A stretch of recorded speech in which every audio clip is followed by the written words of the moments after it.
चला आज आपण बनवणार आहोत पनीर फ्राय। ह्याच्यासाठी आपण फ्रेश पनीर घेतलं आहे।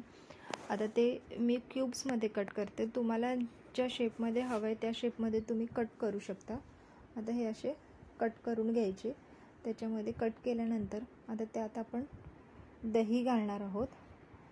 दही घातल्यानंतर त्याच्यात मी आता तांदळाचं पीठ घालते। तांदळाचं पीठ आणि कॉर्नफ्लोअर घालायचं, थोडासा आपल्या अंदाजाने आपण घालायचं, त्याला कोटिंग होईल असं घालायचं।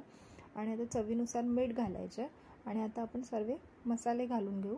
आता सर्वप्रथम आपण त्याच्यात लाल तिखट घालू, हळद घालायची आणि ह्याच्यात मी थोडीशी काळी मिरी पावडर टाकले, ह्याच्यात आपण काळी मिरी पावडर घालायची। आणि आता हे सगळं मिक्स करून घ्यायचं आणि थोडंसं तेल घालायचं। तेल घातल्यानंतर आता हे मिक्स करायचं। ह्याच्यात थोडंसं तुम्ही पाणी पण घालू शकता, कारण तांदळाचं पीठ आणि कॉर्नफ्लोअर असल्यामुळे ते पनीरला चांगलं लागत नाही तो मसाला, म्हणून थोडंसं पाणी घालायचं। आणि ह्याच्यामध्ये अद्रक लसूणची पेस्ट पण घालायची, ते राहून गेलं होतं माझं।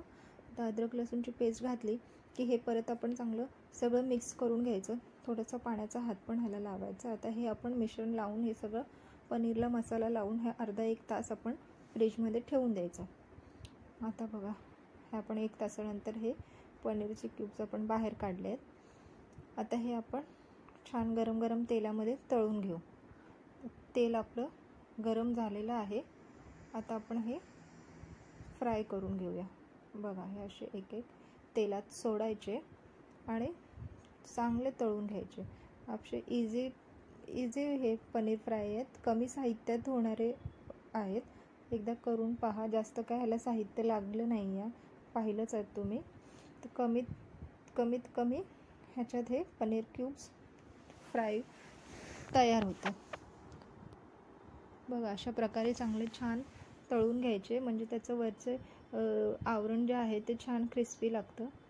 बघा, आता आपले हे फ्राय करून पनीर फ्राय हे आपले रेडी झाले, करून पहा।